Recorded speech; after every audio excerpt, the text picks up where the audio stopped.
Isa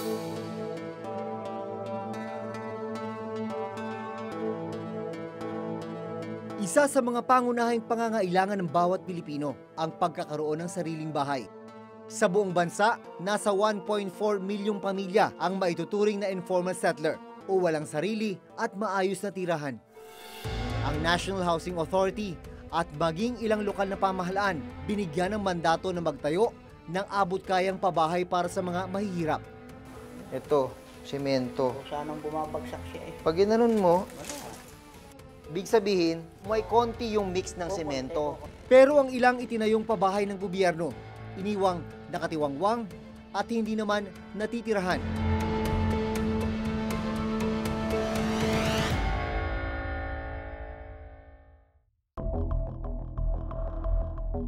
Sa bayan ng Pavia sa Iloilo City, matatagpuan ang isang housing project para sa mga empleyado ng Iloilo City Hall. Sa halagang 200 pisong renta kada buwan, maaari na sanang magkaroon ng sariling bahay ang mga empleyado ng munisipyo ng Iloilo. Pero pagdating sa pabahay, halos hindi mo na makita ang mga housing unit. Pag nandito ka, titignan mo tong area na ito, parang talahiban lang. Pero lapitan natin itong loob, makikita mo, ayan, makikita mo, nakatiwangwang na housing unit. Ilan lang yan sa maraming unit dito sa area na ito na matagal lang nakatenga. Patunay na nakatenga itong napakaraming talahib.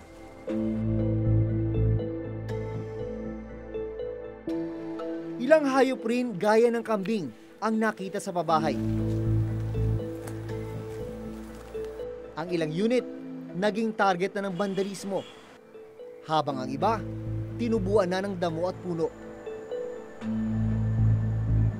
Base rito sa plano na nakuha ng reporter's notebook, 413 units yung dapat itatayo.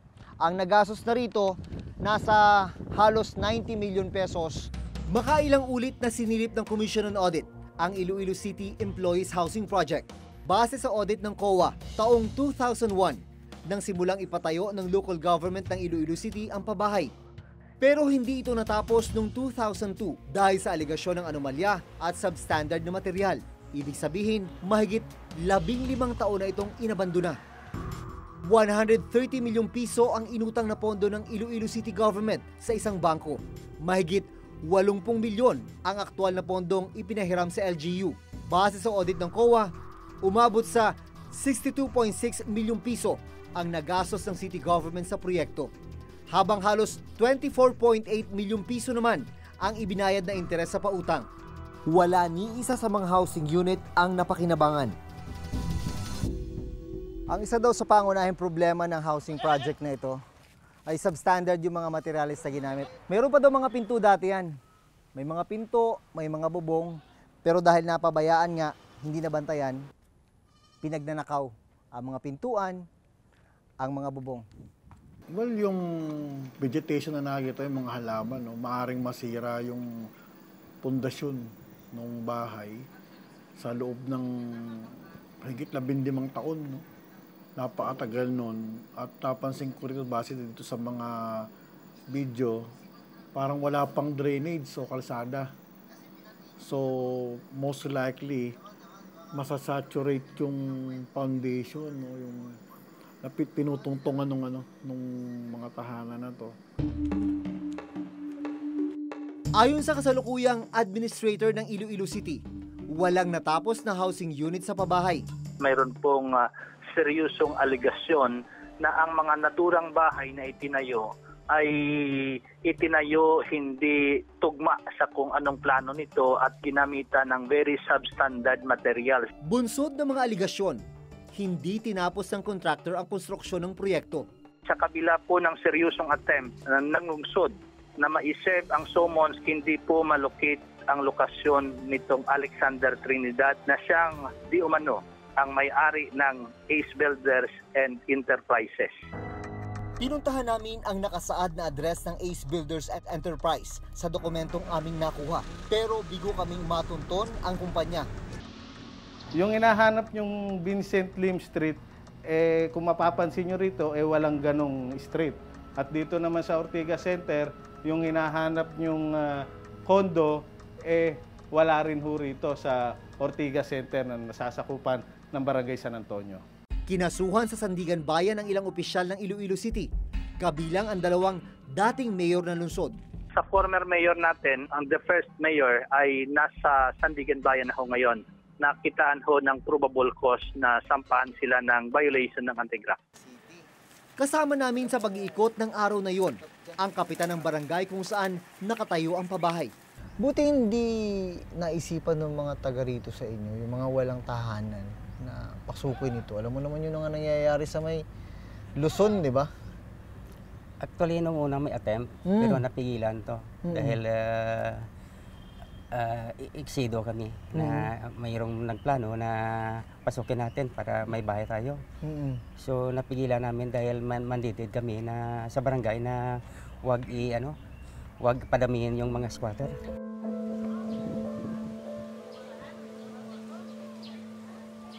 Sa gilid lang ng inabandonang pabahay, nakatira ang 66 na taong gulang na si Mang Nicolas Castillo. Dati siyang empleyado ng Iloilo City LGU bilang city assessor sa loob ng mahigit 2 dekada. Isa lang si Mang Nicolas sa higit 400 empleyado ng Iloilo City Hall noon na tinagit maging benepisyaryo ng pabahay. Kasi marami rin ng empleyado sa City Hall na walang bahay. Nag-umpa-umpahan, wala akong lupa, wala akong bahay. Squatter lang kami dito sa Barangay Ungkaono. Kaya gusto ko sana makalupa at saka may bahay rin. Dahil nakatira malapit sa babahay, nakita rin daw ni Mang Nicolas ang paglubog ng mga housing unit nang minsang dumating ang malakas na bagyo. Ang height man ng bahay at tapos kung mayroon namang nakaano dito ng bagyong ano ba yan? Kalate ng mga bahay, siguro nakalupog. Sa ngayon, nananatiling informal settler ang pamilya ni Mang Nicolas. Umaasa siyang isang araw, isa sila sa mabibigyan ng relokasyon ng gobyerno. Siyempre tatao rin kami. Pero ang ano namin, kung saan kami dadalhin. Kinuha namin ang panig ng dating alkalde ng Iloilo City na siyang nag-implement ng proyekto. Nais namin sanang malaman kung bakit hindi ito natapos. So far as Mayor Trenes is concerned, during his term, hindi naman ho nagpabaya dito si Mayor Trenes. All of the procedures na dapat ho gawin, sinunod naman ho. Sinalo lang naman to ng administration ni Mayor Trenes. So you have to follow naman ho kung ano yung mga nasa kontrata. Samantala, sa panig ni dating Mayor Mansueto Malabor, limitado raw ang kanilang partisipasyon sa pag-aproba at pagpirma ng kontrata sa pabahay.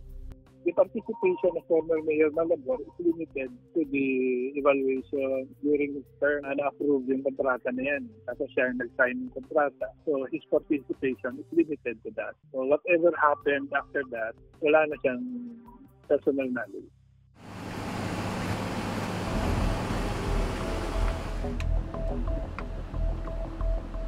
Sa Iligan City, Lanao del Norte, matatagpuan naman ang Bay Vista Village Housing. Nasa 400 million pesos ang inilaan na pondo ng gobyerno para magtayo ng nasa 1,400 housing units para yan sa mga pamilyang nawala ng tirahan dahil sa bagyong Sendong. Sa datos na nakuha ng Reporter's Notebook mula sa NHA Iligan, 1,170 units ang bilang ng naipatayong housing units. 331 sa mga ito ang okupado. Ibig sabihin, nasa 839 housing units ang hindi pa rin naookupahan.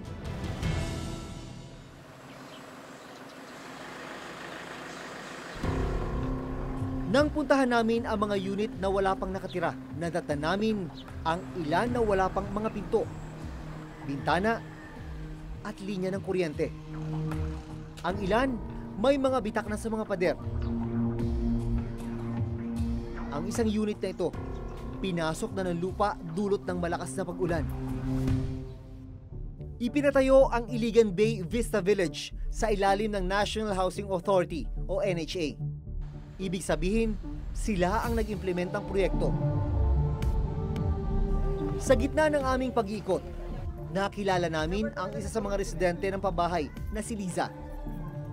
Maging sila na nakatira na sa pabahay, marami pa ring idinaraing na problema. Kailan na-award sa inyo? Atong July 31. July last year. July 31 last year. Tapos, pero dito na kayo nakatira? Natungan mo. Ha? Natungan mo, kung mag-kuryente. Wala pang kuryente. Paano ang buhay niyo paggabi? Ay, mo reflex mo po ang hayag dili. Na may kuandira, suga, sa kurman. Hayag, mga po dili na mga silingan uban. Bukod sa walang kuryente, wala ring supply ng tubig. Dito iniimbak yung supply ng tubig para sa mga taga rito. Water bladder ang tawag dito. Napasok dyan yung rasyon ng tubig.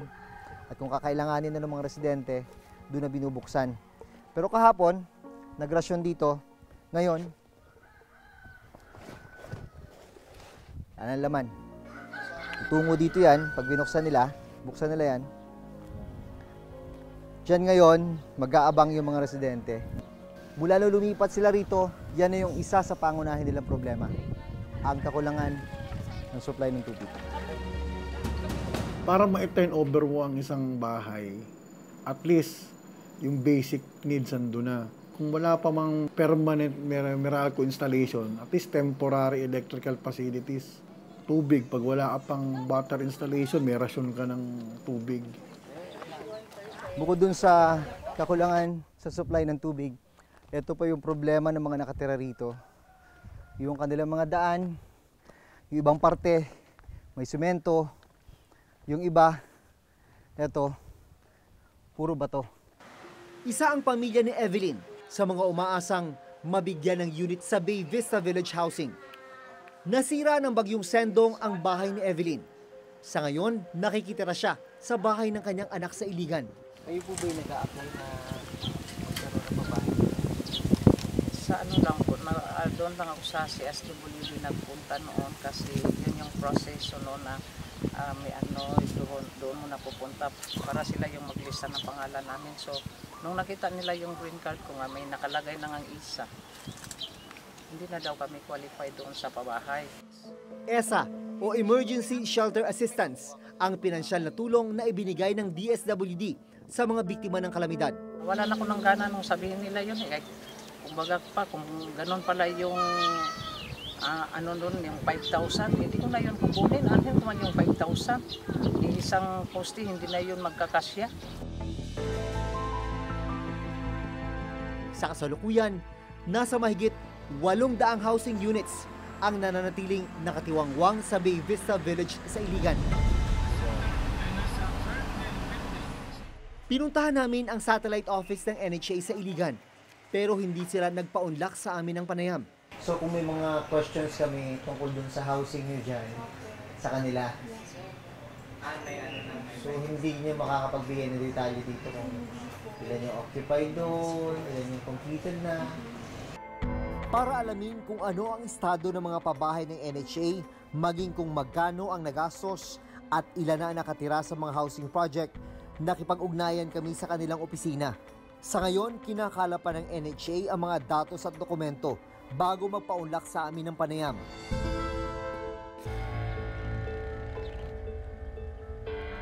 Pero hindi lang sa Iloilo City at Iligan City, may mga pabahay na hindi napapakinabangan. Yan o. Ibig sabihin, halos kukunti yung laman sa loob. Dito sa part na to.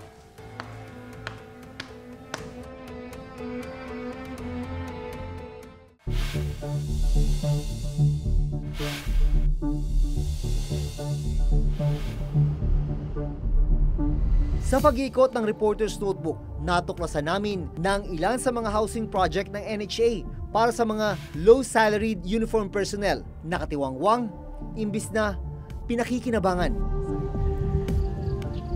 Kuryente. Problema. Ang banyo nila, oh.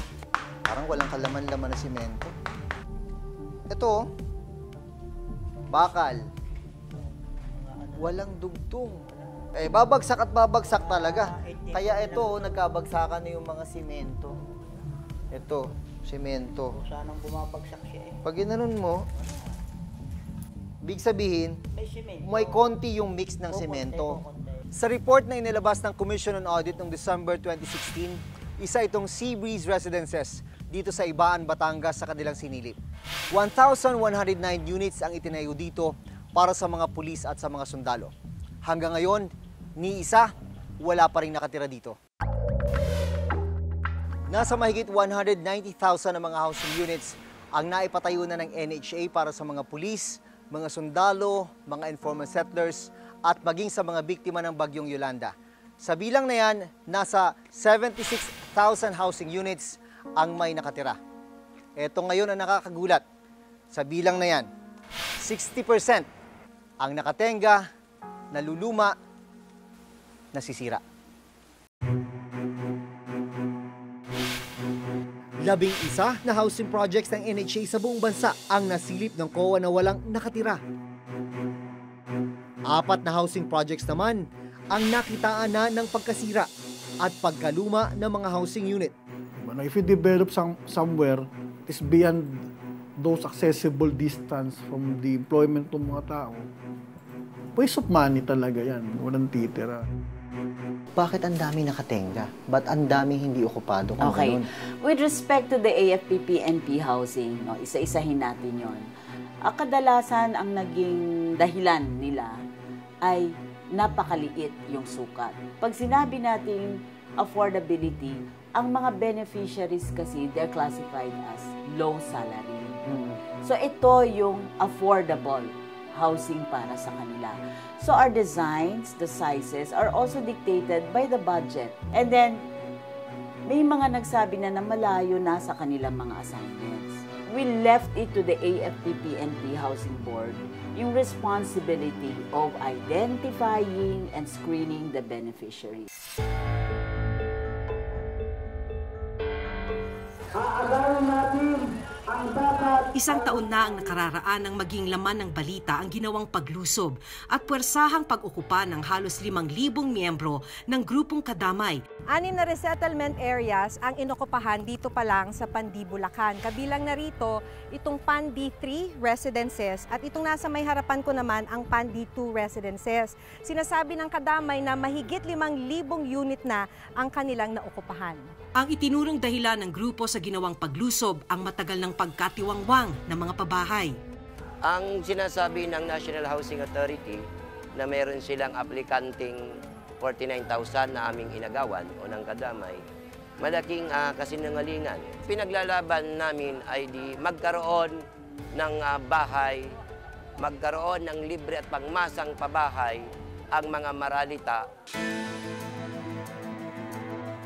Ayon sa NHA, meron ng mga benepisyaryong pinaglalaanan ng mga ito. So yung inokupahan nila po ay para sa iba pang hindi inililikas mula sa danger areas na kasama sa 60,000. Yung iba naman pong inokupahan, kasi 2 programa yung pabahay na inokupahan nila eh. At yung iba pa ay yung AFP-PNP housing. Yung inagaw ng Kadamay, sabi ko, ano lang, total, Pilipino man rin yan. So, ibigay mo na lang sa kanila. Total, maliit yun. Inaagaw na rin nila. Bigyan ko lang kayo ng bago na mas malaki.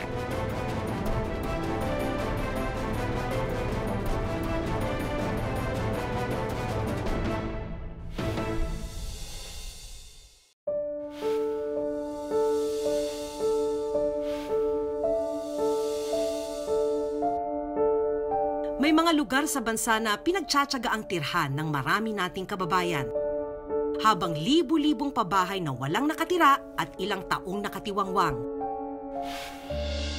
Bilyong pisong pondo ang inilalaan at nasasayang sa pagpapatayo ng mga pabahay na hindi natitirhan.